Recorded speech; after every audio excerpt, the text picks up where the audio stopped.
حضرت خواجہ سلطان بایزید طیفور بستانی رضی اللہ تعالیٰ عنہ اور ان کے واقعے۔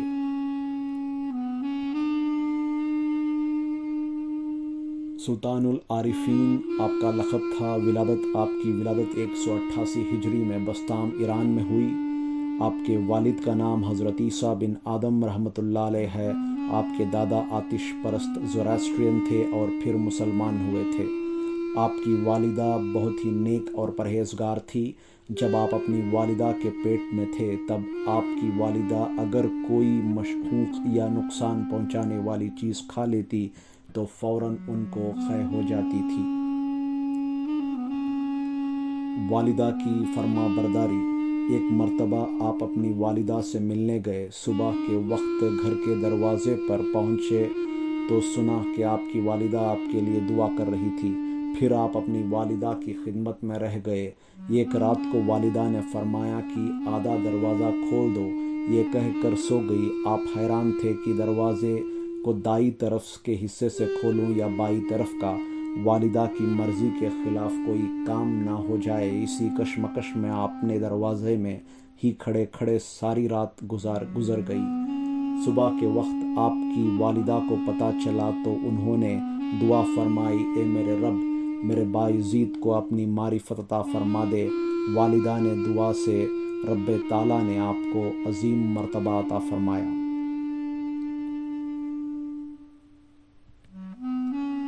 شریعت پر ان کا عمل۔ ایک مرتبہ ایک شخص آپ کی بارگاہ میں آیا۔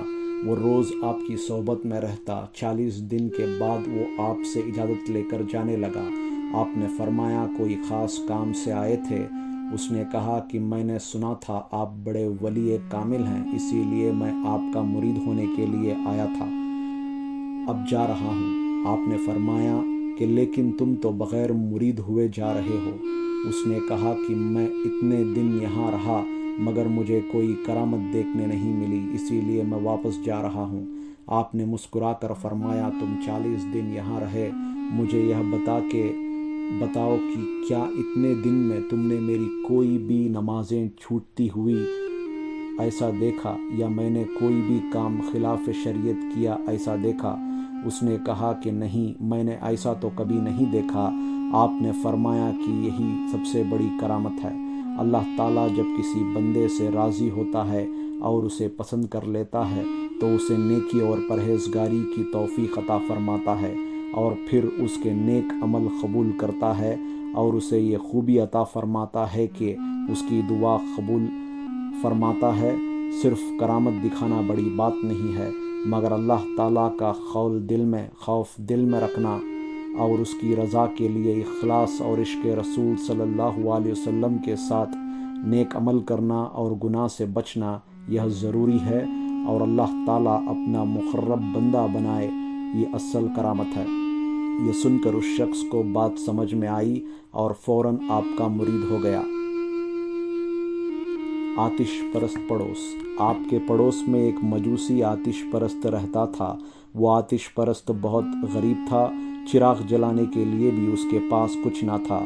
اس کا ایک دودھ پیتا بچہ تھا۔ بچہ رات کی تاریکی میں روتا رہتا تھا۔ ایک رات بچہ بہت رویا۔ حضرت بایزید اٹھے اور اپنا چراغ اس کے گھر چھوڑ آئے۔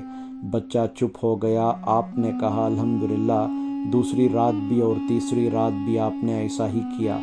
آپ کے اس سلوک کا اس آتش پرست کے دل پر بڑا اثر ہوا۔ اس نے اپنی بیوی کے ساتھ آپ کی بارگاہ میں آ کر شکریہ ادا کیا اور کہا کہ ایک بات سمجھنا چاہتا ہوں کہ آپ نے الحمدللہ کیوں کہا تھا؟ آپ نے فرمایا، میرے آقا صلی اللہ علیہ وسلم مسجد نبوی میں عبادت کر رہے ہوتے اور کسی کی رونے کی آواز سنتے تو فوراً اس کی مدد کے لیے تشریف لے جاتے۔ یہی سنت بھی ادا ہو گئی، اسی لیے میں نے اللہ کا شکر ادا کیا۔ اس شخص نے اپنی بیوی سے کہا کہ جب شیخ بایزید کی روشنی ہمارے گھر میں آ پہنچی تو اب ہم زیبا نہیں کہ ہم کفر کی تاریکی میں بھی بھٹکتے پھرے اور دونوں مسلمان ہو گئے۔ ایک طوائف عورت کی توبہ۔ ایک مرتبہ بستی میں ایک طوائف عورت آ گئی اور نوجوانوں کو غلط راہ پر ڈالنے لگی۔ آپ کو جب اس بات کا پتہ چلا تو آپ اپنا مصلی لے کر اس بدکار عورت کے گھر پر پہنچے اور دروازے کے سامنے عبادت میں مصروف ہو گئے۔ شہر کے لوگ اس عورت کے گھر پر آتے اور حضرت کو عبادت کرتے دیکھ کر وہاں سے واپس چلے جاتے۔ سارا دن ایسے ہی گزر گیا۔ وہ عورت لوگوں کا انتظار کرتے کرتے تھک گئی۔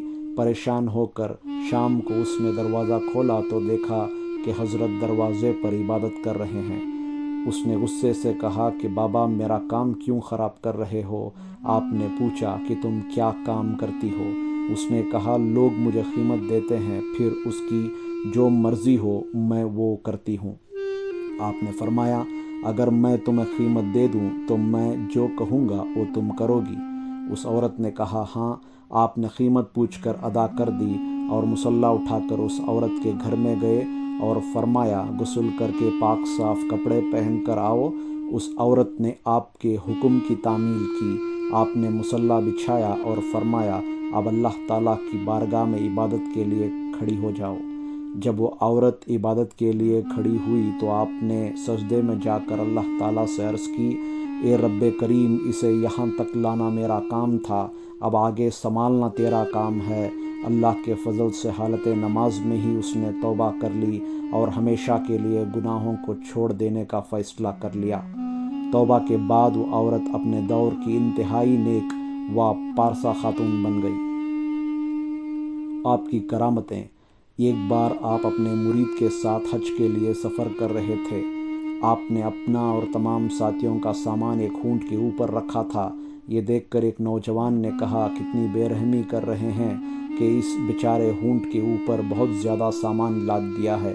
آپ نے فرمایا اے نوجوان، سامان کا بوجھ اونٹ کی پیٹھ کے اوپر نہیں ہے، ذرا غور سے دیکھو اور بتاؤ کہ اونٹ نے بوجھ اٹھایا ہے یا نہیں۔ اس نوجوان سے پھر سے دیکھا تو تمام سامان اونٹ کے پیٹھ سے 1 فٹ اوپر تھا۔ اس نے کہا یہ تو تعجب کی بات ہے۔ آپ نے فرمایا اگر میں اپنے معاملات پوشیدہ رکھوں تو تم مجھے برا کہو گے، اور اگر میں اسے ظاہر کر دوں تو یہ تمہاری سمجھ میں نہیں آئے گا۔ ایک بار چند لوگ آپ کے پاس آئے اور بتائے کہ کھاد کی وجہ سے لوگ پریشان ہیں، آپ دعا فرما دیجئے کہ اللہ تعالیٰ بارش بھیج دیں۔ یہ سن کر آپ نے اپنا سر جھکا کر گھٹنوں پر رکھا اور پھر چند لمحوں کے بعد سر اٹھا کر فرمایا اپنے اپنے مکان میں پانی کو نکالنے کے راستے ٹھیک کر لو، بارش آنے والی ہے۔ اور آپ کی دعا سے پورا دن اور رات بارش جاری رہی۔ سبحان اللہ۔ آپ نے لوگوں کو فنا فی اللہ، سیلف انہیلیشن ان اللہ، اور بقا باللہ، ایگزسٹنس تھرو اللہ کے بارے میں بتایا۔ خلافت۔ آپ حضرت امام سید جعفر الصادق رحمۃ اللہ علیہ کے خلیفے ہیں۔ حضرت خواجہ حبیب الاجمعی رحمۃ اللہ علیہ نے بھی آپ کو اویسی طریقے سے خلافت عطا فرمائی ہے۔ وصال مبارک۔ آپ کے وصال کے کچھ عرصے پہلے کسی نے آپ کی عمر پوچھی تو آپ نے فرمایا 4 سال۔ وجہ پوچھنے پر آپ نے فرمایا میری ظاہری عمر 70 سال کی ہوگی، مگر آخری 4 سال میں تمام پردے ہٹ گئے اور میں اپنے رب سے بالکل قریب ہو گیا۔ آپ نے وصال سے پہلے آپ نے فرمایا اے میرے رب، میں تجھے صحیح طریقے سے یاد نہیں کر پایا، غفلت میں وقت گزار دیا۔ وصال کے وقت آپ کی زبان ذکر الہی میں جاری تھی۔ آپ کا وصال 11 شعبان 260 ہجری 874 AD کو ہوا۔ آپ کا مزار بستام ایران میں ہے۔ وصال کے بعد کی کرامت۔ حضرت ابو موسیٰ نے خواب میں دیکھا کہ وہ عرش کو سر پر اٹھائے ہوئے ہیں۔ وہ اس عجیب خواب سے حیران ہوئے، سوچے کہ بایزید بستامی کی بارگاہ میں حاضر ہو کر ان سے اس خواب کے بارے میں بات کروں۔ وہ حضرت بایزید بستامی کی خدمت میں حاضر ہونے کے لیے روانہ ہوئے۔ وہ پوچھنے پر پتہ چلا کہ حضرت بایزید بستامی کا وصال ہو گیا ہے۔ انہوں نے سوچا کہ اب حضرت کے جنازے کو کھندا تو دے دوں۔ جب وہ کھندا دینے کے لیے آگے آئے تو اسے زور سے کسی کا دھکا لگا اور جنازے کے نیچے پہنچ گئے اور جنازہ بالکل ان کے سر کے اوپر آ گیا۔ اس سے پہلے وہ کچھ سمجھ پائے، جنازے میں سے آواز آئی کہ ابو موسیٰ، تم نے رات کو جو خواب دیکھا تھا اس کی تعبیر یہی ہے۔